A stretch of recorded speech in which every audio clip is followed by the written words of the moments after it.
பிதா, சுதன், பரிசுத்த ஆவியின் பெயராலே ஆமென். மாற்கு எழுதிய நற்செய்தியிலிருந்து வாசகம். அதிகாரம் 8, இறை வசனங்கள் 31 முதல் 33 முடிய.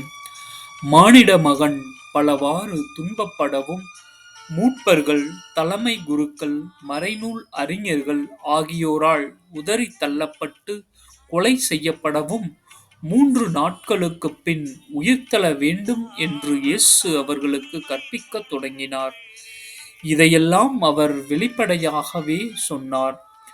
பேதுரு அவரைத் தனியே அழைத்துக் கடிந்து கொண்டார். ஆனால் இயேசு தம் சீடர்கள் பக்கம் திரும்பிப் பார்த்து பேதுருவிடம், என் கண்முன் நில்லாதே சாத்தானே!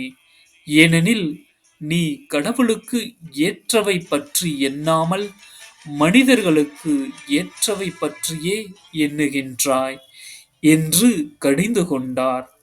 இது ஆண்டவரின் அருள்வாக்கு. இறைவா, உமக்கு நன்றி.